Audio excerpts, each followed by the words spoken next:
Selamat pagi, perkenalkan nama saya Angelia Margareta Panjaitan dari semester 6 reguler 2 kluster 2 KID dengan NPM 18153100749. Saya akan menjelaskan PT Indomarko Prismatama. Yang pertama, sejarah berdirinya PT Indomarko Prismatama. PT Indomarko Prismatama atau disebut juga dengan Indomaret Group merupakan salah satu anak perusahaan dari Salim Group dan berdiri sejak tahun 1988.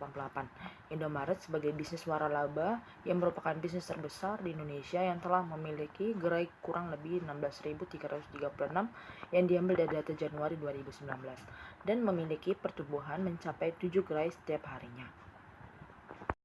Pada mulanya, Indomaret hanya merupakan toko biasa yang menyediakan keperluan sehari-hari khusus untuk karyawan. Seiring dengan berkembangnya zaman dan gaya hidup masyarakat yang mulai menginginkan kualitas, kuantitas, dan kenyamanan, maka Indomaret dibentuk sebagai minimarket di era semakin berjamurnya bisnis waralaba di Indonesia dengan perkembangan yang semakin pesat, membuat bisnis waralaba menjadi salah satu bentuk investasi yang paling menarik dan memiliki tingkat kegagalan yang rendah. Visi, misi, dan budaya perusahaan. Visi yang pertama, Indomaret memiliki visi yaitu menjadi aset nasional dalam bentuk jaringan retail waralaba yang unggul dalam persaingan global. Misinya yaitu mudah dan hemat, dan budaya perusahaannya itu selain visi dan moto, Indomaret juga berbudaya untuk menjunjung tinggi nilai kejujuran, kebenaran, dan keadilan. Kelebihan dan kelemahan PT Indomarko Prismatama. Kelebihan yang pertama adalah Indomaret merupakan bisnis franchise yang pertama diterapkan di Indonesia dan merupakan pionir dalam bidang retail untuk minimarket. Dan produk yang disediakan di Indomaret sangat beragam dan masih fresh, mulai dari makanan, minuman, sayuran, dan buah tersaji di Indomaret. Dan yang ketiga, memiliki sistem pembelian secara virtual dengan beragam promosi melalui Indomaret Card. Dan yang keempat, investasi bidang franchise yang ditawarkan sangat kompetitif. Dan yang kelima, penempatan lokasi di beberapa wilayah sangat strategis. Dan kelebihan yang keenam, upah karyawan yang seimbang dengan biaya operasional. Dan yang ketujuh, pertumbuhan franchise tinggi setiap tahunnya. Dan yang kedelapan, barang yang dijual di Indomaret merupakan barang eceran dengan harga yang relatif murah karena mengambil pasokan barang dari salah satu atau distributor terbesar produk tersebut. Dan yang kesembilan, merupakan pelopor bisnis waralaba bidang retail di Indonesia yang menggunakan plastik yang ramah lingkungan. Kelemahan PT Indomarko Prismatama yang pertama, franchise fee Indomaret tergolong tinggi. Kedua, berbagai daerah ada belum mengenal Indomaret karena kurangnya promosi.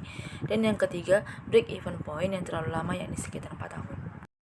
Struktur Indomarko Prismatama yaitu dalam suatu perusahaan yang sedang berkembang, semua kegiatan yang dilakukan semakin luas dan kompleks.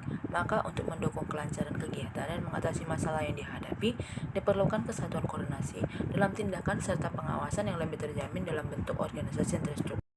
Struktur organisasi PT Indomarko Prismatama yang pertama itu branch manager, yang kedua deputy branch manager, yang ketiga manager, yang keempat supervisor, yang kelima officer, yang keenam clerk.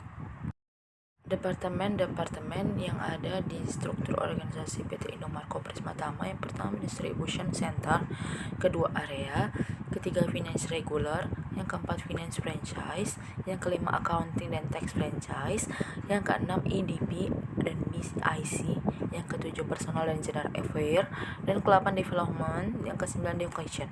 Dari struktur PT Indomarko Prismatama Part 1, yang pertama itu kepala toko yang ada tugasnya yaitu mengkoordinir dan menjalankan semua kegiatan operasional.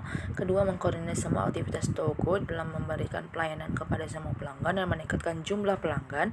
Dan yang ketiga, mengkoordinir dan mengelola bawahan sesuai dengan budaya perusahaan. Yang keempat, mengkoordinir dan berhubungan dengan area koordinator atau departemen lain dalam menanggulangi masalah dalam toko. Dan yang kelima, melakukan evaluasi berkaitan dengan pelaksanaan tugas operasional sehari-hari.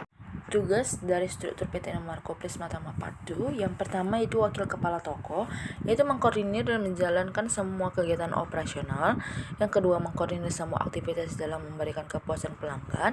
Yang ketiga, mengkoordinir dan mengelola bawahan dengan budaya perusahaan. Dan yang keempat, melakukan evaluasi berkaitan dengan pelaksanaan tugas-tugas operasional sehari-hari. Dan yang kelima, melapor dan meminta persetujuan kepada kepala toko mengenai keputusan yang berhubungan dengan toko. Yang kedua, merchandising, yaitu mengkoordinir permintaan barang dan dagangan dari distribution center. Dan yang kedua, mengkoordinir pengeluaran atau retur barang dari toko ke distribution center.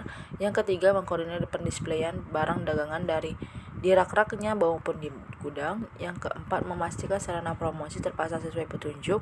Dan yang kelima, menjaga dan merawat sarana promosi. Yang keenam, menggantikan kepala toko dan asisten kepala toko apabila sedang off. Dan yang ketiga, pramuniaga. Pramuniaga yaitu membersihkan lingkungan sekitar toko baik dalam maupun di luar, memberikan pelayanan kepada pelanggan. Yang ketiga, mendisplay barang dan dagangan baik di gudang maupun di rak. Yang keempat, menerima barang yang datang. Yang kelima, mempersiapkan keperluan sarana keperluan toko. Dan keenam, menerima penitipan barang. Ketujuh, melakukan transaksi penjualan langsung, melakukan penawaran barang promosi ataupun tidak ke pelanggan, mempersiapkan retur barang ke distribution center, menyebarkan leaflet promosi ke warga sekitar, melakukan pengawasan dan pencegahan barang hilang atau rusak. Dan yang ke-9 yaitu stock name. Dan 10, mencetak harga barang. Tugas dari struktur PT Indomarko Prismatama Putri. Yang kelima yaitu kasir yang melakukan transaksi langsung, melaksanakan kebersihan, menerima penitipan barang, persiapan retur barang, stock name, penyebar leaflet, mempersiapkan sarana toko, melakukan pendisplayan barang, dan melakukan pengawasan dan pencegahan barang hilang. Sekian dari presentasi saya. Jika ada yang kurang, mohon maaf. Terima kasih. Selamat pagi.